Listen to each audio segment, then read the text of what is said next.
Hello all. So today we're going to do What Is It Like to Be a Bat by Thomas Nagel. This is week 5, day 4, and we're nearing the end of the course as well as the reading on metaphysics. So What Is It Like to Be a Bat is sort of a well-known paper in the field of philosophy of mind, which in a certain way is a subdiscipline of metaphysics because it asks questions about what is the mind, what is the mind's relationship to the world and to matter. So, in that respect, this is kind of a metaphysical question insofar as we're asking what can what is the mind. But it also, of course, has some epistemic considerations as how do we know the mind, what can we know about the world, those sorts of things. But in any case, I think it's an interesting and memorable reading and something definitely worth pursuing. Another thing that makes this sort of an interesting read is because one of the sort of uh, themes that has recurred throughout this course is sort of back and forth between the, what's sometimes called the modern worldview and the sort of scholastic worldview. That was one of the first things that we encountered when we were dealing with Descartes. Descartes is trying to make sense of this modern materialist worldview and carve out a place for God and freedom of the will and the soul and these sorts of things. And Thomas Nagel, in a similar vein, does much the same sort of task. He is coming from a different perspective, but in a lot of ways, hopefully, you'll see some of the similarities. So I'll kind of expand on that point as I go through some of the key terms. So this time I made just a battery of terms because this is a academic philosophy paper and it has some terms that I don't necessarily expect you to be familiar with. So um, understanding of these terms will go far in terms of your ability to understand this paper. So the first general problem uh, or term is the problem that is known as the mind-body problem. And the general question that the mind-body problem intends to address is what is the relationship between the mind and the body? And in this sense, the body is considered to be like a material thing. So another way to phrase the question is what is the relationship between the mind and matter more generally? Is the mind somehow just made of matter, or does it somehow arise out of matter, but it's not strictly speaking matter itself? Is it an entirely different sort of thing, an entirely distinct thing, as Descartes would think, as a dualist might hold? So those are the sorts of questions that are addressed by the mind-body problem or within it. So another relevant point is that of reductionism, and reductionism holds generally that systems can be fully accounted for in terms of their parts. So there's all sorts of reductionism, and the form of reductionism that we're most interested in is um, mind-body reductionism. And so the general view on this is a very often propounded view that the mind can be fully accounted for in terms of bodily processes.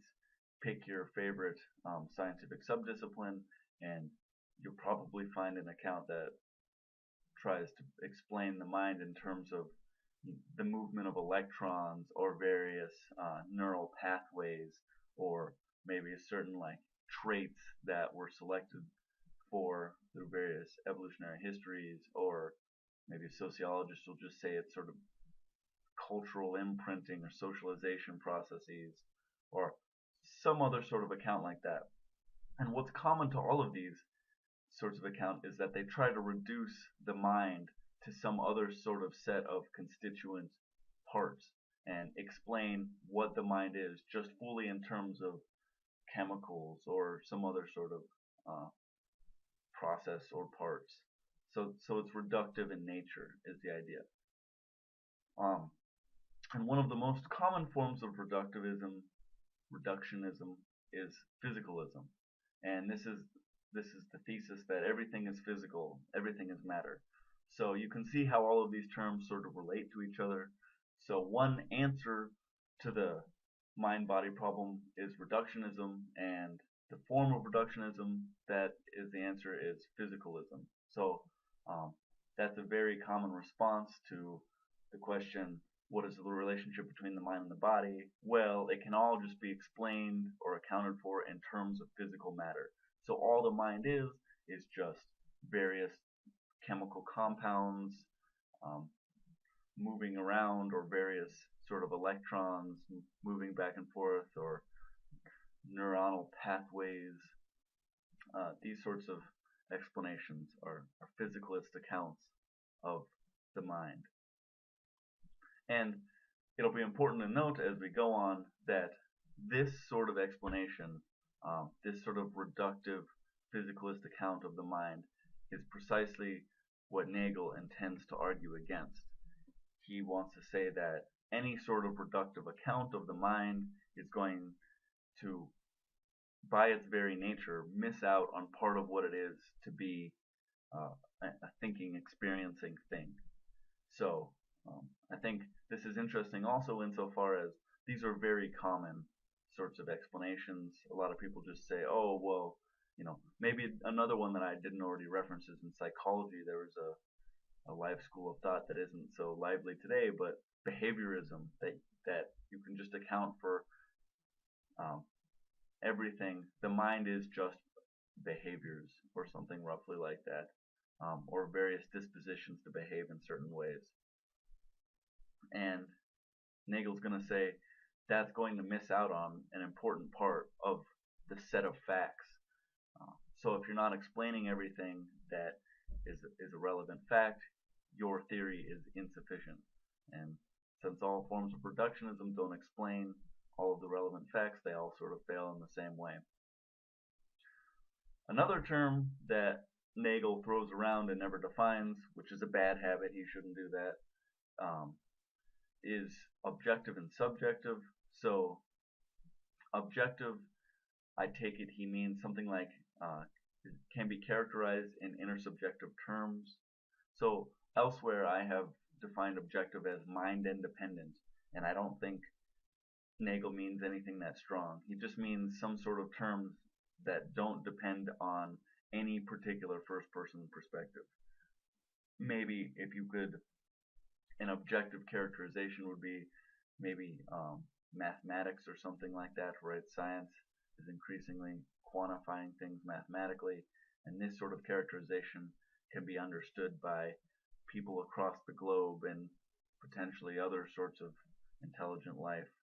Um, Sometimes math is thought of as a universal language. So to contrast that, there's sort of subjective um, and subjective understanding, or facts are dependent on first person perspective.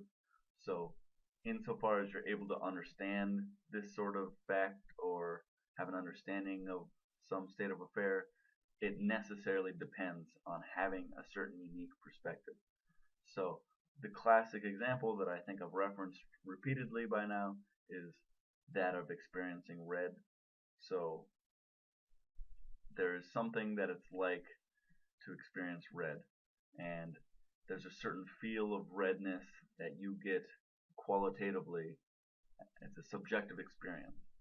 So in terms of defining that phenomena by wavelengths or certain responses of rods and cones, those sorts of explanations are separate than the subjective experience that we have of redness.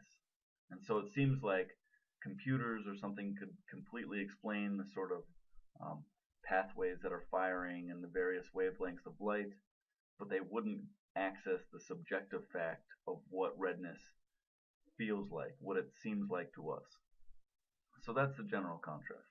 And then another term that Nagel throws around is phenomenology, and that's just the study of subjective qualitative experience. So to study phenomenology is to study the sort of subjective experiences that we have. So it's not trying to quantify in objective terms subjective experience, is trying to analyze what it is like to experience the world as the sort of agents that we are. So kind of an interesting idea. And so then similarly, you'll hear terms like phenomena, and in philosophy, phenomena means kind of our experience of events. So how we see things going on around us as opposed to how things are in themselves. And a similar term maybe will be mental representation or something like that. There's a lot of terms for this, but I'll try to just only use a few. So with that sort of battery of terms, and having already done the reading, you're already in a pretty good position to be able to understand what he's going to do in this paper. I think it's a relatively straightforward paper and it's pretty brief. Um, so one thing that I do here is I just kind of identify some of the main conclusions right off the bat.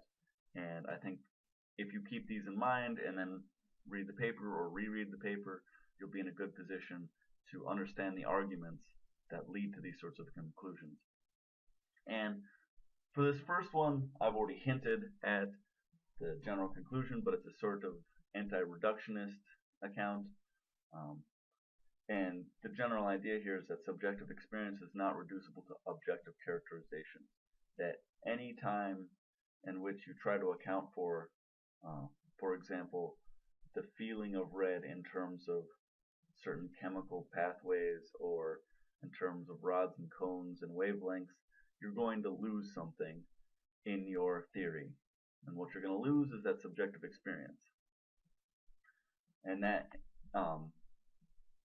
seems like a certain sort of fact. So it's a fact about the world that there's phenomena occurring to us. So even if, so this might be a kind of reminiscent of a Cartesian point, and I think this is another interesting reason to present this paper, because you can see these connections with earlier thinkers. So even if, for example, we were wrong about everything we're experiencing in terms of how it corresponds to the actual world, there would still be a fact, and that fact would be that we have certain specific sorts of experiences. So even if those experiences don't accurately represent anything in the world, they're still going on. And so in a certain sense, they're still a fact of the world. They're still kind of, sometimes the saying is they're furniture of the universe. If you had a list of all the facts or some sort of way to encapsulate every state of affair that's occurring in the universe, one of those states of affairs that would be accounted for would be your experience in the moment, from moment to moment. So an account that ignores that fact is inherently missing out on part of the picture. And then the second general conclusion is that there are certain unknowable facts.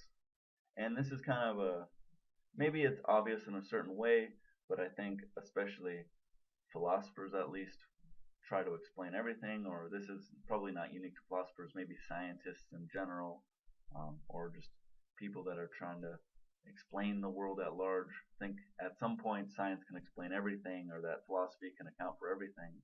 And Nagel kind of suggests that this isn't possible.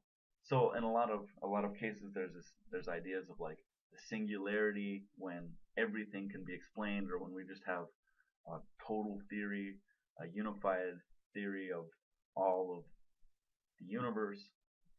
And Nagel seems to suggest that in principle this isn't possible. And the reason why this isn't possible is that some facts require a first-person perspective to be known, and are thus in principle unknowable to humans.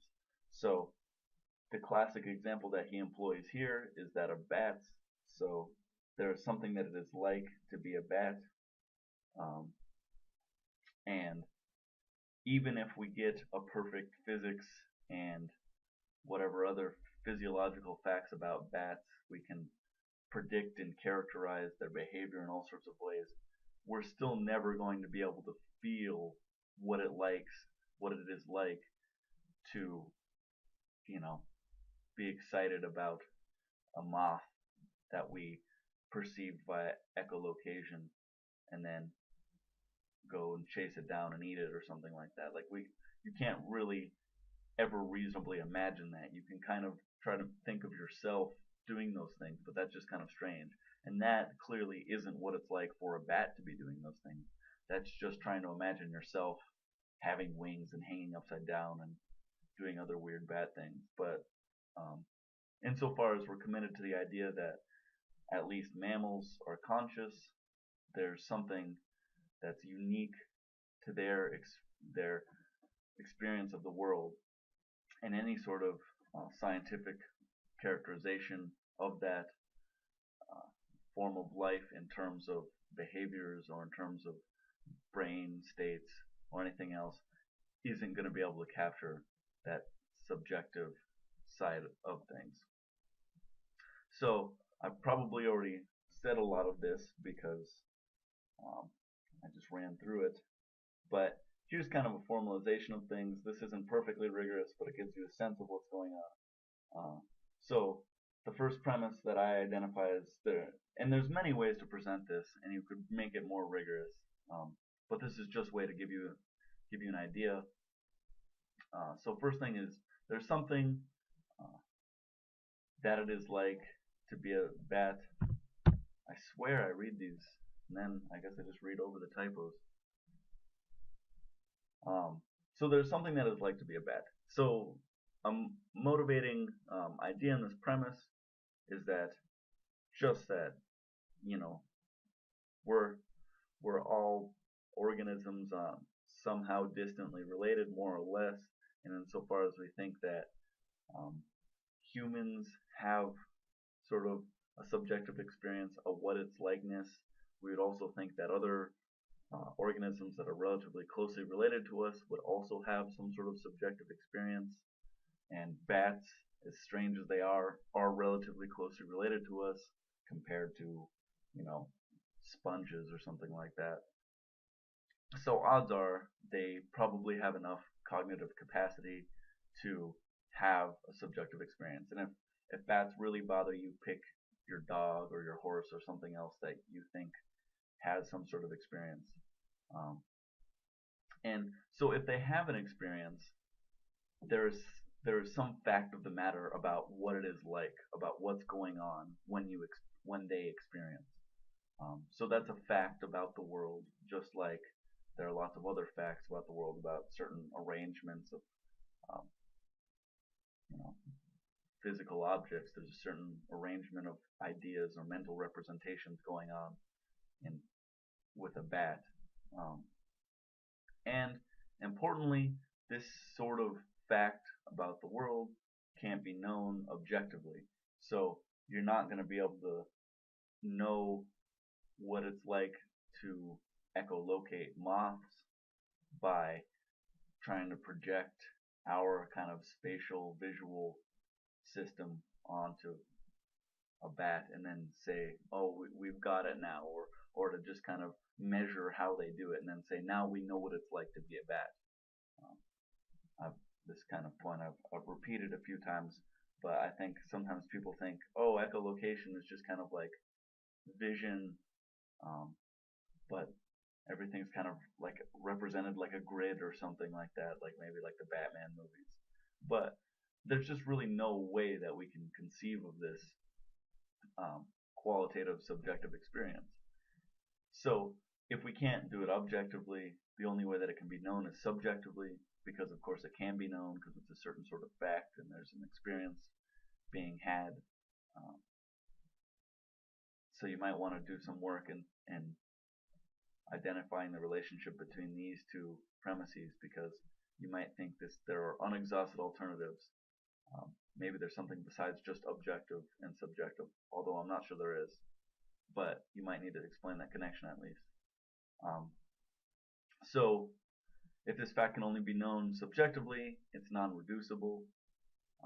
If you try to reduce it to its constituent parts in terms of brain states or sense mechanisms or whatever else, you're going to, by doing that, necessarily lose out on some of what it is that's going on.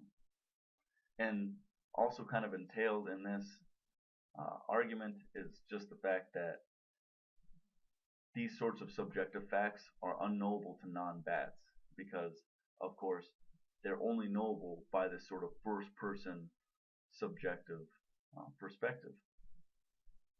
So, in principle, you could never know what it's like to be another sort of organism unless you were that organism.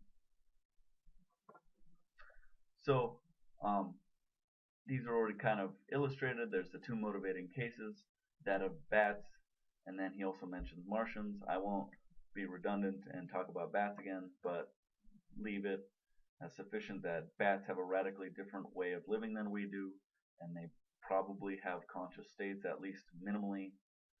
They might not be aware of the fact that they experience stuff, but they probably experience something. So, yeah. And another interesting piece of trivia that I learned is that 20% of all mammal species are bats. And that seems like a really high number. So I guess there's a lot of little niches for bats, successful type of organism. And then the other case that he uses is that of Martians. So take the case of Martians that come to Earth, and maybe they're much more advanced than we are, and they experience more dimensions or some other crazy stuff like that. Um, it seems like if they were to see us, they might think we're so simple that they would say, oh, well, those organisms clearly don't experience anything at all. So there's nothing that it's like to be a human. And so there's no unknowable facts, and there's no non-reducibility going on. There's just nothing happening mentally for these things. And of course, we think that that's the wrong sort of conclusion to draw. We think, no, there is some sort of unique perspective that it is to be me. So part of what this Martians case does is hopefully it motivates us to recognize that similar sorts of considerations could go into the bat case. So we might think of ourselves as being more cognizant or intelligent or whatever, but even if that's the case, that doesn't in any way diminish the fact that bats still probably experience something, just like how even if there are Martians that are way smarter than us or whatever, that doesn't diminish the fact that humans still experience. So, last but not least, I just identify two potential implications that Nagel doesn't explicitly cover, and the foremost is sort of the limits of science. I already talked about this in the intro, but I'll just review because it will make more sense now.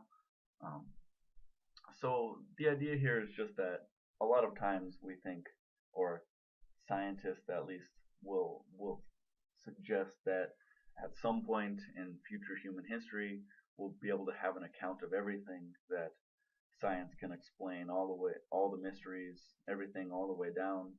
And Nagel at least thinks that this little vestige of subjective experience is one thing that can never, in principle, be reduced or explained away or accounted for in terms of objective, scientific, measurable terms.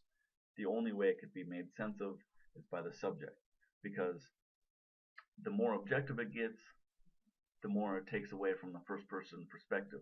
And since it's a sort of fact that depends on first person perspective, the more you can objectify and quantify the sort of thing, the less it becomes a subjective fact. It just becomes a different sort of fact. It becomes a fact about some sequence of numbers and how they relate or something like that. And then I think the other obvious sort of conclusion is that um, this has bearing on animal ethics, right? So as long as we're committed to the premise that animals are conscious, um, this might have interesting implications for how we treat them and how we relate to them. And I think it also has interesting implications for our human tendency to project um, human personalities on animals.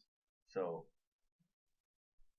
the general idea is that we think that something that's sad for a human is sad for other sorts of animals, but you might think that they have such a radically different experience of life that the same sorts of things that would be appropriate or inappropriate for us um, don't even apply to animals. So maybe when you think you're treating your dog wonderfully, you're actually not treating it in a way that its brain deals with well. Maybe it would do better if it were more of an pack dynamic where there's an alpha or something like that. So there's just lots of interesting directions you can take this idea, and uh, feel free to consider any of those possibilities. So thanks for your time, and I'll see you later.